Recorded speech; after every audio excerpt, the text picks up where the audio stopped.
Are we ready? Decorating week, huh? Okay, decorating week is so fun because of course, first week of December, what are we doing? Well, some of you have probably already decorated, but it is a wonderful time to start decorating for the season, okay? So we have a lot of wonderful handmade decorations happening and a lot of things you can really enjoy. So our story this week, we follow the decorations beginning. Now I love this story because Hamilton is seeing and watching them all decorate, and he's asking, what are you guys decorating for? So they start to explain that they're decorating for Winter's Day, which is in 4 weeks. And he says, 4 weeks, and you're decorating now? And so it's just this really fun thing because of course we decorate early for the holidays. And so he gets to see their decorations and see the festivities kind of begin and start to hear about how it is when they were given the gift of candlelight. It is Sister Flame's birthday. And so you get to kind of come see. Now our song this week, there's actually only one song this week. That is rare. Our song is Decorate With Me. And it is a really fun one. And I actually have some jingle bells for this one. So I'm going to show you how I do this one. In circle time, there is a chorus and some verses. For your circle time, I would definitely recommend kind of keeping to the chorus because the verses have a lot of words that are lovely, but it would be hard for little ones to learn. So this one, I like to use our little jingle bells. I'll give you our little demonstration of how I'm going to do this. I'll keep my jingle bells further away from my little microphone here. All right, so I would do with jingle bells. It's time to decorate our house today. So come and decorate with me. We'll sing and dance together as we play. So come and decorate with me. And you can go on with words, but it's just a fun, just to get them tapping the little jingle bells. And this song also, the interlude goes into Jolly Old St. Nicholas. So it's a really fun, like Christmassy prelude song, very much holiday. So adding the jingle bells just makes it really fun. So this is a great one to get your jingle bells out. Just have your little kids tap their jingle bells as you sing this song. It's really fun. And then of course, as you decorate, you can sing.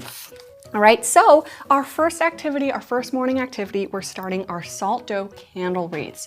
Now I will be going into a more explanation of Advent and how you can adjust this activity for your Advent celebrations in our Advent overview later today.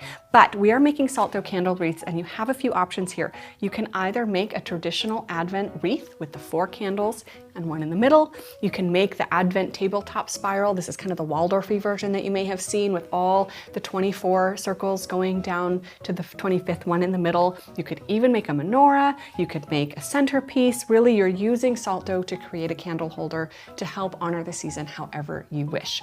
So take a second to think about what works best for your family. And again, if you catch my Advent overview coming up in a little bit, I'll kind of explain how each of those things are used and the wreath and the spiral and all of those different things and how you can use it to celebrate Advent.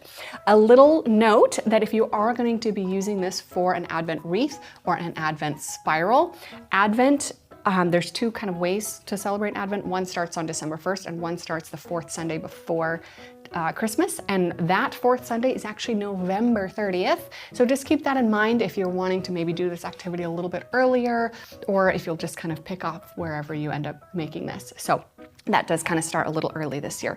So we'll start with our salt dough candle wreaths. You use a salt dough and you poke your little holes. They love poking the little holes. And then that bakes and dries out so you can make your own. You might have seen the beautiful wooden Waldorf spirals. Those can be expensive, so this is a great affordable way to make those if you'd like one of those. So we have our gluten-free version. Then more decorations, we're doing our Evergreen Wreaths. So this uses a grapevine base, and it really allows the children to take some evergreen boughs and just kind of stick them in. It's a great, easy, fine motor skill. And so using those bases really creates a lovely way for children to create these beautiful little evergreen wreaths all by themselves. Now, I know not all of you will live in areas where you can easily just walk outside to pick up tons of evergreen branches. So if you're in an area without evergreen branches, you can use whatever you have. It can be other branches. It could be, whatever you have. Or it could even be craft store faux branches as well. So whatever you have, of course, here in the Pacific Northwest, we have these in plenty. So make a wreath, it can be whatever you'd like, but those grapevine branches really allow for easy kind of children to poke those in. You can wrap it with a bow or a ribbon if you'd like. Then our our baking day, our winter garlands. We are making our orange and cranberry garlands. These are so beautiful. Now this will take a little bit of prep beforehand because the oranges do need to be dried before your activity. So just a little note for your planning. You can write down that you'll want to have these oranges sliced and dehydrated before this activity. They, honestly can take 3 to 6 hours to dry. So I have a little note here about how to dehydrate those. And then using just a little blunt needle, your children can make these beautiful cranberry and orange garlands. They hang beautifully. I do get a lot of questions about how long the cranberries last. Honestly, the cranberries just kind of shrivel throughout the season. They don't like rot or get gross. So once you hang them, you can just hang them for the season, and then you can compost them. You can also save the oranges. These oranges are actually from previous years. I wouldn't probably save the dried cranberries, but the oranges do last, and the cranberries just kind of dry up and you kind of barely notice. So they're really beautiful. You can also, of course, as behind me, you can use the oranges for little ornaments for your tree as well. So again, a beautiful, natural, handmade way to create some beautiful decorations for your season. Then our baking, we have our almond biscotti. This is so yummy. This is one of Nathaniel's personal favorite. And this begins one of our things this month where you can either choose to enjoy this right away, or all of the baking things leading up to Giving Week, you can freeze and give that in your gift basket. So I'll talk about our gift basket once we get to Giving Week, but all of these things that we're making through December can be saved and either frozen or set aside and put together into a really beautiful gift basket at the end of Giving Week. So you can eat this right away or you can save it. These are really fun to make. The children can make their little loaves. So to make a biscotti, you make a little loaf of dough and then you bake it like that. Then you slice it and then you bake it again. So it has a few steps in the baking process. This dough can be sticky, so don't say I didn't warn you. So have some flour on hand as they're kind of creating that dough and taking it from a dough to a log. But they can make a little log and then create some really delicious biscotti. And then of course, you can either eat them or save them for your gift basket. Then we begin our day 3. This is kind of culminating our candle project. So we made the bases, and then our morning activity, we're going to be hand rolling beeswax candles for those bases. You can do these in festive colors. This can be natural colors. These could also, if you're doing a Christian Advent, this could be the 3 purple and 1 pink and 1 white. You could do blue and white for Hanukkah. This is just making beeswax candles. They can look however you would like. And then we finish off that day with decorating our candle wreaths. So there's a beautiful example here. You can add evergreen boughs, you can add pine cones or cranberries, whatever you'd like to make this a really, really beautiful centerpiece to use throughout the season.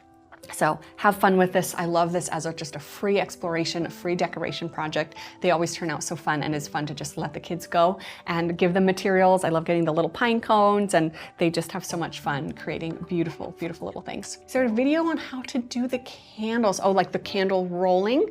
So rolling the candles, if you get a supply kit or a candle making kit, it's just a little square of beeswax that you just put a little wick in, and you just roll up those one by one. Now, if you're new to that, actually, if you have the winter curriculum and for that December activity, you're like, how do I do this? You can actually flip ahead, and in February Candle Week on page 387, I actually do have this step-by-step.